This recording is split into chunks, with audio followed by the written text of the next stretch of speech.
নিঃসন্দেহে ব্রাজিল তাদের ডিফেন্স লাইনে একটি রত্ন পেয়ে গেল। আপনারা বুঝে গেছেন আমি আসলে কার কথা বলছি।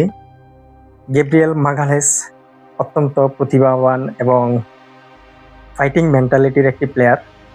আমরা যদি এই সিজনে তার আর্সেনালের হয়ে খেলা ম্যাচগুলো পর্যবেক্ষণ করি তাহলে বুঝতে পারবেন তার এবিলিটি কতটা হাই লেভেলের।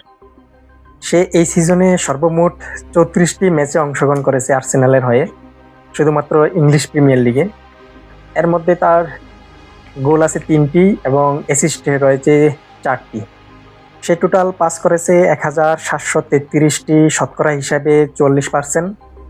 লং পাস করেছে সর্বমোট 175টি, শতকরা হিসাবে 45%। খেলেছে সর্বমোট 2751 মিনিট। ড্রিবল কমপ্লিট করেছে 50%। ডুয়েলস অন করেছে 171টি। এরিয়াল ডুয়েলস অন করেছে 99টি। সর্বমোট ট্যাকেল রয়েছে তার 34টি এবং ইন্টারসেপশন রয়েছে 23টি। তাছাড়া মোট শট ব্লক করেছে 34টি।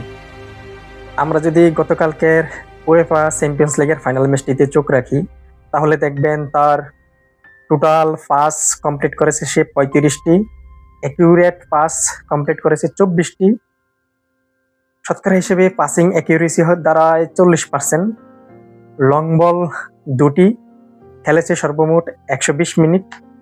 এর মধ্যে ডুয়েলস অন করেছে 100%, বল ক্লিয়ার করেছে 13 বার।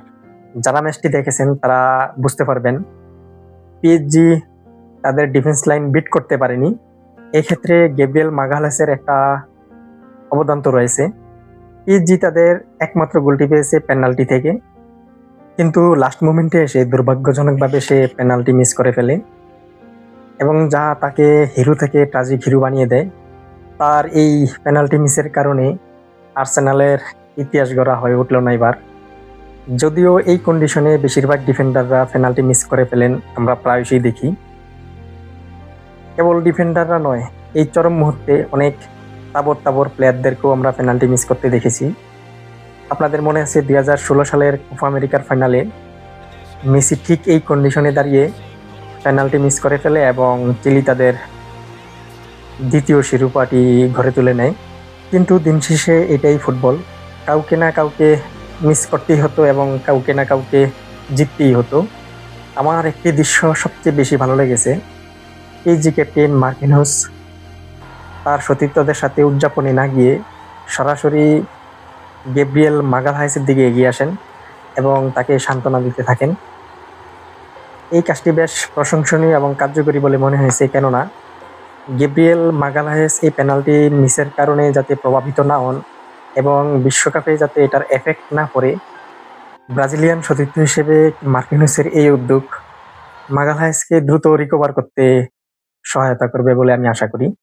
তার এই পেনাল্টি মিস থেকে শিক্ষা নিয়ে ব্রাজিল কোচ কার্লো আনচেলত্তির ব্রাজিল টিমকে নিয়ে কাজ করার একটি সুযোগ রয়েছে, যেহেতু বিশ্বকাপ শুরু হতে আরও 1 সপ্তাহেরও বেশি সময় বাকি।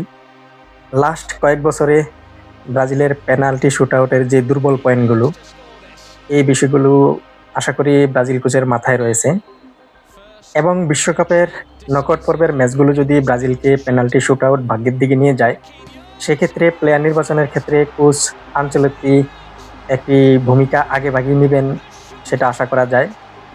সর্বোপরি ব্রাজিল টিমের জন্য শুভকামনা রইল এবং হেক্সা মিশনে ব্রাজিল কতটা সফল হয় সেটা দেখার জন্য আমাদের আরও কয়েকটা দিন তো অপেক্ষা করাই লাগে।